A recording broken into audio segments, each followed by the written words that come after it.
Hey preteens, how's it going? We are in week 3 of Starlight Station, and we're following through the life of Joseph.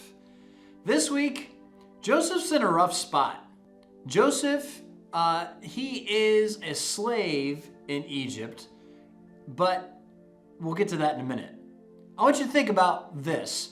Our main idea today is talking about protecting other people.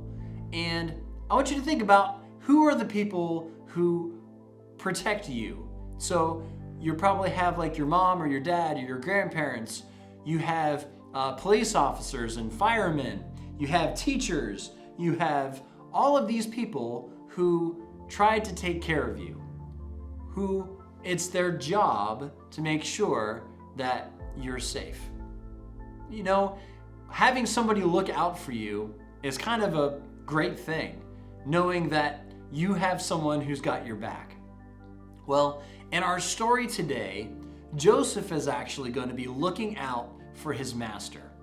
And it's a very interesting story, and we're going to go ahead and read the whole thing out of Genesis chapter 39. So if you've got your Bible, go ahead and turn to Genesis chapter 39. And we're going to go ahead and read about the spot that Joseph is in and what does he do to look out for other people. And then we're going to talk a little bit more about it. So here we go.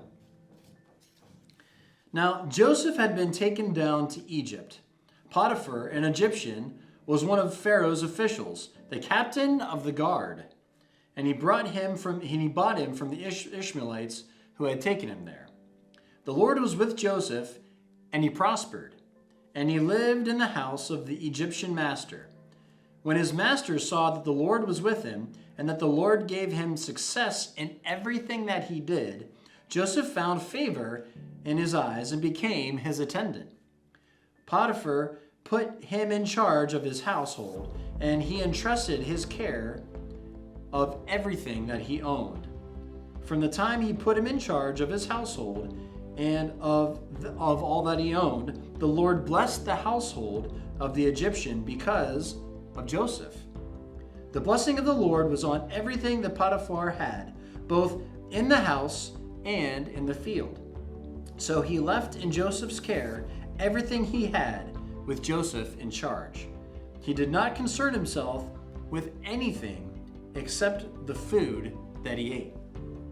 Now, Joseph was well built and handsome, and after a while his master's wife took notice of Joseph and said, "Come to bed with me." But he refused.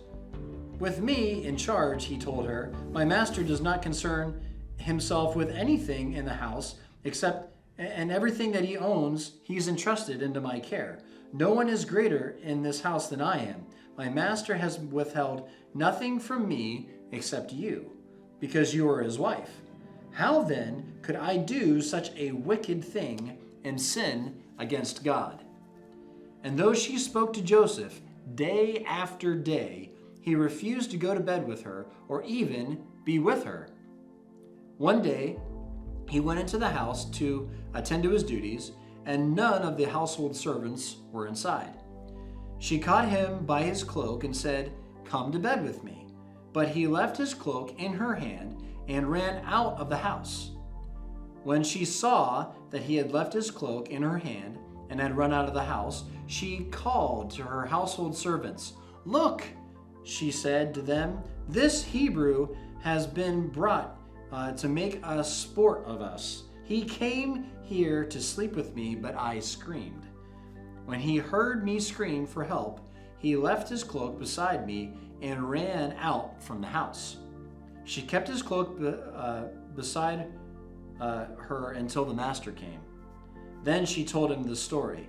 "That Hebrew slave that you brought us came to make sport of me. But as soon as I screamed for help, he left his cloak beside me and ran out of the house."